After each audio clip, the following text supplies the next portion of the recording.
The story begins when 5 of us friends from Burbank, California joined the mountain troops. One of us was a little older and had started a wilderness hiking club in which all of us hiked and skied the local San Gabriel and San Bernardino ranges and the Sierra Nevada. We were all experienced hikers and skiers, and several of us were active in the rock climbing and ski mountaineers sections of the Angeles chapter of the Sierra Club. My name, incidentally, is Carleton Shay. This is Paul Estes, who initiated all of us into the joys of hiking and skiing. He was one of the first to join the nascent mountain troops at Fort Lewis, Washington, and was on leave in September 1941 when this picture was. The others of us were all summer 1941 or winter 1942 graduates of Burbank High School and had heard of the mountain troops from Paul and stories such as these in Life magazine. Our group was comprised of Donald Forker, Kenneth Corson, Richard Gallion, and I, who all aspired to be mountain troopers after graduation, and even though we wound up in different regiments and companies, kept in touch at Camp Hale, overseas, and after returning home. I received my 3 letters of recommendation from friends in the rock climbing and ski mountaineers sections of the Sierra Club and sent them to the National Ski Patrol, as was the procedure to assure placement in the mountain troops. This was my notice of approval. I applied for induction into the armed services and in due time received this notice of induction to report to Fort MacArthur in San Pedro, California. At Fort MacArthur, I was given orders to report to a water supply battalion in Texas, and I argued all the way to the camp commander, insisting that I be sent to Camp Hale. I was ultimately successful and received orders to go to Camp Hale. I got on the train, and this is in February of 1943 at Grand Junction on the way to Camp Hale. As you can see by the plaque on the barracks, I was assigned to Company C of the 86th for basic training. Don Forker and Dick Gallion were in other companies of the 86th, and Ken Corson was in the Signal Corps ultimately, but I don't know where he took his basic training. Paul Estes, of course, was in the 87th. These are the mountains directly above our barracks. You can see the Denver and Rio Grande Western Railroad cutting across the picture. This was taken from our barracks area, looking southeast toward Sheep Mountain. Looking north over Camp Hale, the 86th barracks were the closest ones in the picture. Falling out at 6 a.m. for a hike up Resolution Creek. A rest stop on the hike. From our rest stop, looking down at other hikers coming up the road. Picture of me during this rest stop. Another one.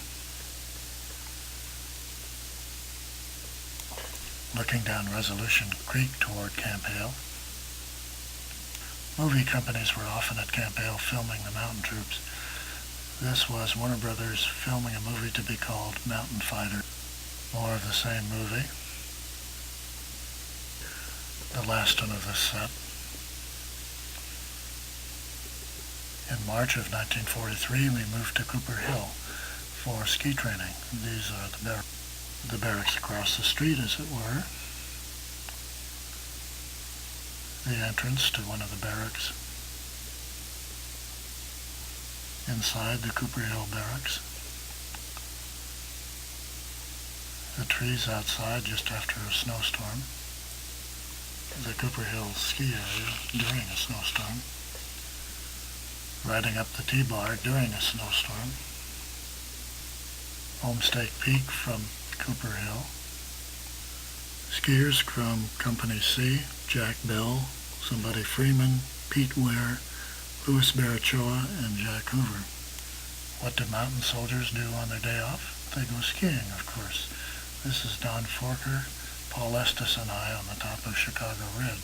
Coal detail to make sure that there's plenty of hot water and the barracks are warm. I remember once I slept through part of my coal detail and incurred the wrath of everybody the next morning because of cold water and no heat. Color film was scarce during the war, so I had to use black and white from time to time. This is on winter maneuvers in March of 1943 near Homestake. This is known affectionately as eating out. At least we had hot liquids when it was bitterly cold. Some equipment on the ground during these maneuvers. One of our quaint activities was close order drill on skis. This is me during one such. Another one. Close order drill in action. Sitting around a campfire in front of the entrance to one of our snow caves that we dug in the side of the mountain. Inside one of the caves, these were large enough for 3 or 4. This one was very fancy. 2 rooms and 2 levels. From our main ski area looking up toward Homestake Peak. Some skiing for recreation. This is Louis Barachoa jumping. Eugene Savage trying to outdistance Lewis's jump. Jack Bell making a turn. Very bad form. Louis Barachoa doing the same. Rick Danitz, Warren Lewin, Pete Ware, and Bob Bishop in the back on Cooper Hill. Pin-up picture of me taken in April. In May of 1943, we had some sort of parade. Maybe it was an Easter parade or something. This was the float built by the 86th. I was the doctor giving the shot with the oversized hypodermic needle. The float of the 126th Engineers. The parade entry by the 87th. This entry was called Hitler on His Ass. Half tracks and mules going down the parade route. This was taken in May of 1943. Notice from the shoulder patch that we're a long ways from being officially mountain troops and even further away from being the 10th Mountain Division. Another one taken at the same time. C Company on a range estimation course. In May of 1943 we started rock climbing practice and I was one of the instructors. This is from the rocks we climbed on looking toward the north end.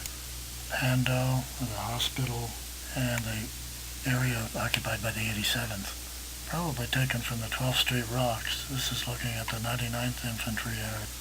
Looking straight down from the rocks, looking at the 86th area.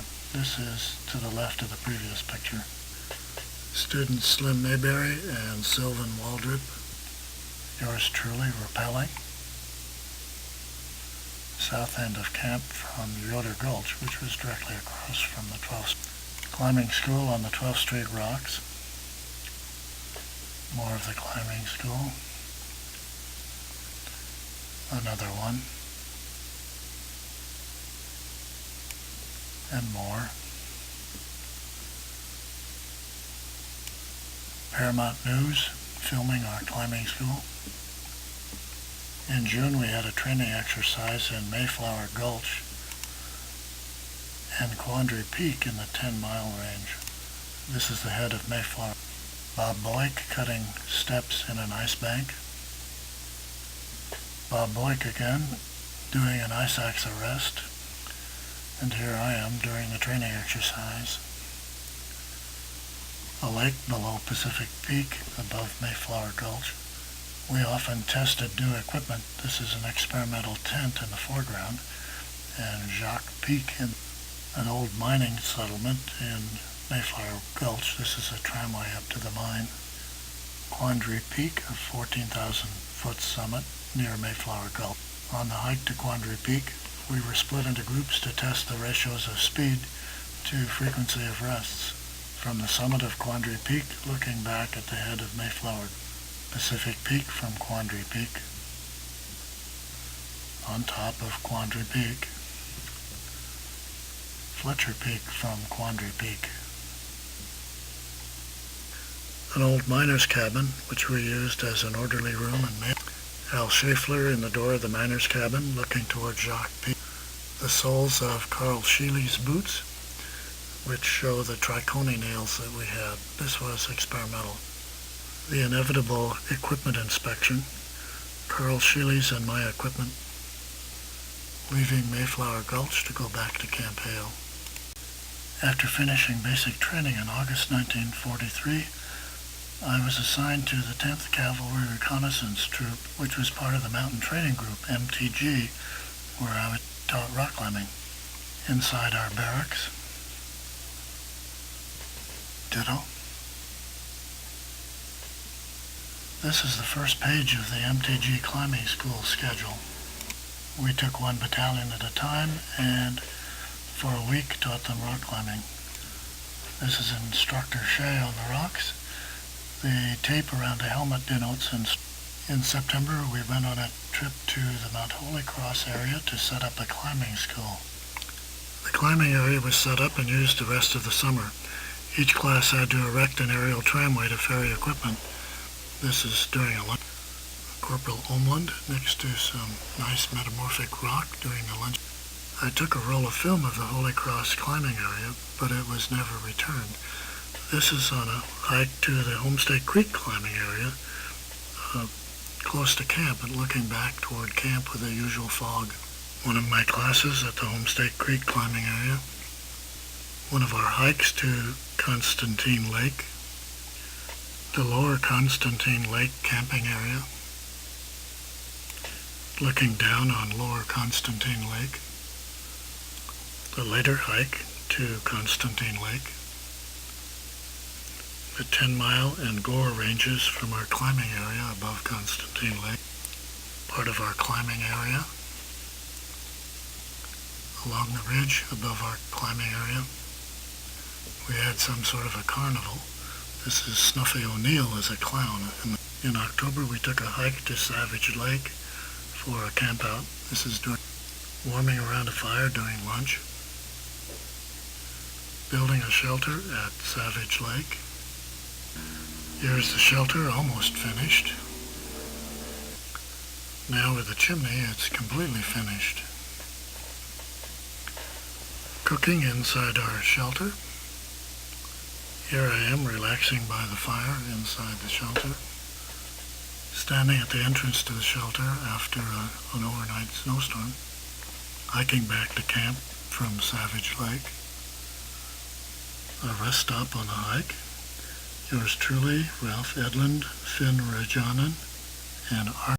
In late October 1943, I was sent to Wisconsin and Michigan to train troops from the 76th Division in winter survival skills. These are the orders for my assignment to Camp McCoy. This was my class of the 417th Regiment of the 76th Division. Everyone was wearing red around their hats because it was hunting season. Close order drill on snowshoes on James Lake near Iron River, Michigan. An emergency shelter built by my students. Inside the instructor's barracks at James Lake, Michigan. This was in November of 1943. This is to the right of the previous picture. I think this is Carl Hinderman on the right. Students from the 417th Regiment. Students from the 304th and 385th Regiments. The Army Signal Corps making a movie on winter warfare. Part of the Signal Corps movie. Continuation of that scene in the movie. Instructor Shay taking a break. My class building a shelter. The shelter a little further along. And the shelter almost finished. Here are the shelter builders from Company D of the 385th Infantry. In February of 1944, the division put on a show-and-tell exhibition of winter warfare ideas. These were display shelters. These are heat-containing carriers of food, machine gun carriers, and last but not least, improvised stretchers, and some camouflaged M29 weasels on. We wound up our McCoy activities in March. Returning to Camp Hale, I had a so-called delay en route, which is a euphemism for a furlough. This is a letter of commendation for our work in. I returned to Camp Hale in April and was assigned to Company F of the 87th. This is a picture from the Pando end, which is the north end where the train station was. This is a friend, Dennis Huntley, and I, who were both in Company F. A visit from the father of an old high school friend, Mr. Sherm. I returned to Camp Hale just in time for winter maneuvers, which were called the D Series. This is our bivouac area on the bayonet course at the south end of camp. These are the Company F officers in front of their tents at the bivouac. More of the tents at the bivouac. From the bivouac area looking up Resolution Creek. Picture of me with bare paw snowshoes just after the D Series. A newspaper article about the D Series. If you can read it near the top, we are referred to as the 10th Light Division, which we were known as in those days. Even though technically I was in Company F of the 87th, I was still teaching rock climbing for MTG. This is a picture of me in May at the rock climbing school. A demonstration of the standing hip belay. This is a sitting hip belay. A class of the 126th Engineers on the 1st Street. A fixed rope demonstration. An equipment trolley display.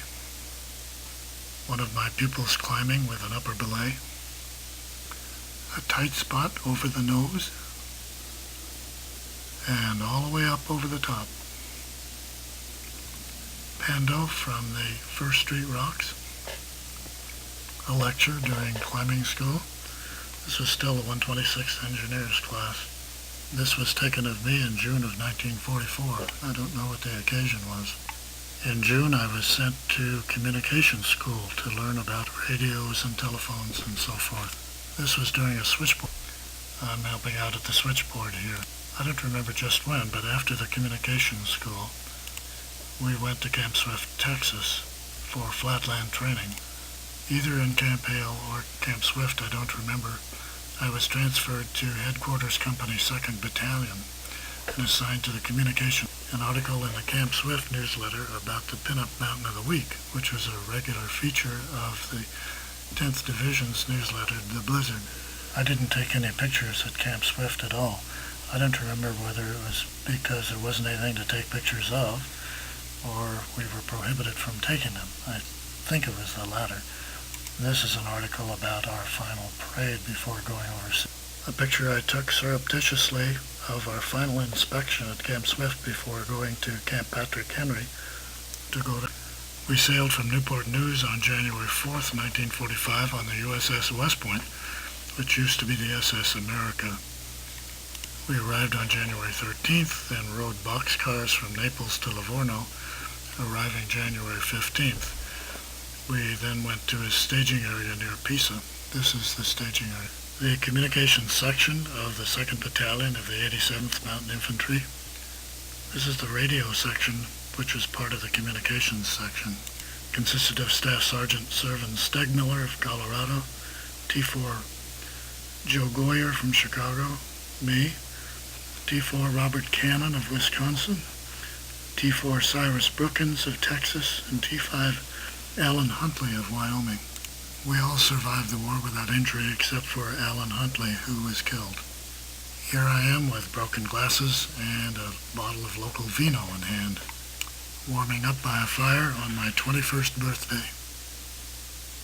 We first went into the combat line in the little mountain town of Idiciatico, overlooked by Mount Belvedere. We were shelled repeatedly, but there was no major movement on either side. This picture was taken February 2nd of 1945 from the bell tower in Idiciatico. A picture of me in Idiciatico. I took no pictures in combat because I was afraid to have my camera damaged. This was after our first little skirmish, looking back toward Idiciatico from town of Buyo. We were in combat for about a month and captured Mount Belvedere and Riva Ridge. I didn't take any pictures during these operations. This is an article in the Blizzard about the Riva Ridge. A congratulatory bulletin to the troops from the commanding general. An article in the Blizzard about our successes. After a little over a month in the line, the 87th went to a rest area in Montecatini, which was a resort town near Lucca. We got showers, new clothes, and were reunited with our personal belongings. Notice the 10th Mountain Division patch on my my shoulder. I forgot to mention that in Camp Swift in November 1944, we were finally officially designated as the 10th Mountain. In the back of our communications truck in Montecatini, with a captured German radio, going back up into the mountains for another bout of combat. This is near Paretta Terme. Since bridges were often destroyed, we used railroad rights-of-way in addition to the roads. This is in a railroad Bronze Star citation, which I earned during the Belvedere Offensive. An article in the Stars and Stripes about the 10th Mountain Division. The final offensive started in the middle of April of 1945. We advanced down to the Po Valley, west of Bologna, crossed the Po River, and entered the Alps along the east shore of Lake Garda. This is a little town of Torre del Bonaco, where the 2nd Battalion headquarters was. A fisherman mending his net in Torre del Bonaco. A destroyed German 88mm gun above Torre. A couple of pictures of me at Torre del Bonaco.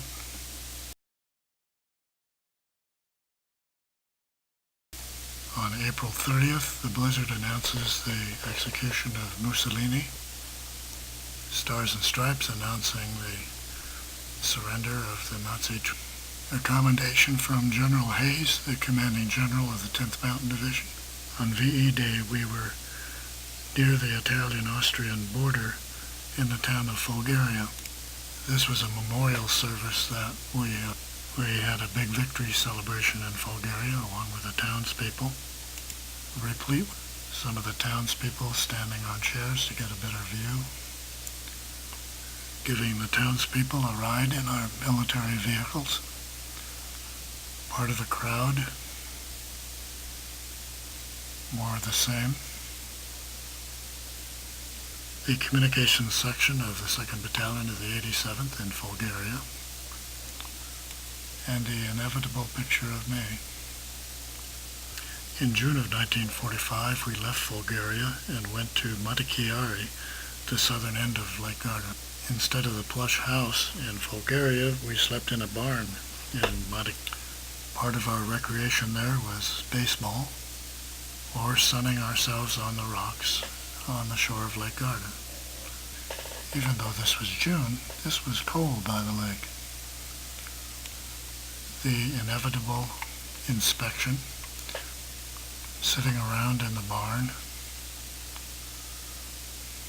Later in June, we left Montechiari to go into occupation along the Italian-Yugoslavian border. Here we're passing through Verona. I think this is Cittadella. Somewhere along the way. Another one.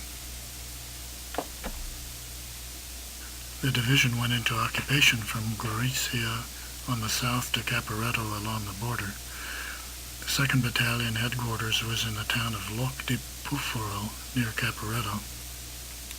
We really didn't do too much there, but were given passes to go to Switzerland, for example, or to Venice. On a gondola ride in Venice, standing in front of St. Mark's Cathedral in Venice, I was able to hook up with Dick Gallion and Don Forker, who were with the 86th in occupation a little north of Caporetto. Here they are standing in front of a gun embrasure built by Mussolini in fortifications facing Germany. Here's Don giving Dick a haircut. Dick got a field commission, and Don was a staff sergeant at this time. I was lucky enough to be sent to a so-called University Study Center in Florence. We rode on captured German buses over Futa Pass on Highway 65 going into Florence. Some of the buildings at the University Study Center. The university was very conveniently located just outside of downtown, and very convenient streetcar ride. The University Study Center was formerly the Fascist School of Aeronautics. Here I am sitting on some the swimming pool at the University Study Center.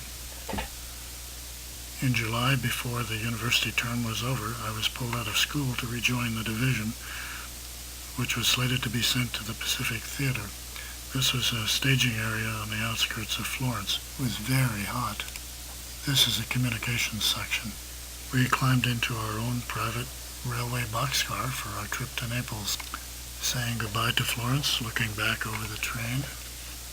It was crowded and very hot in the train. We took occasional rest stops. This is at one of them. The staging area in Naples, with Mount Vesuvius in the background.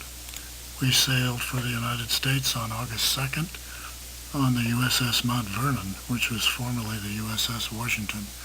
We arrived in the U.S. just in time for VJ Day, an article in the Blizzard about our trip home.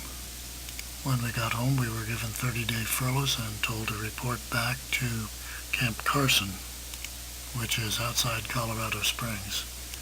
There really wasn't anything to do at Camp Carson. Sat around mostly, did some clerical work, waiting either for a reassignment or discharge. Finally, in October, the division was deactivated with a big more of the parade. Last picture of the 10th Mountain Division. Article in the Camp Carson newsletter about the deactivation parade. Finally, in November, it was decided that I would be discharged from the Army at the convenience of the government. These are my discharge orders. I got home just in time for Thanksgiving. The local Burbank paper, the Burbank Review, has an article about Don Forkers and my discharge. Finally, for the last time, me in my Eisenhower jacket and finest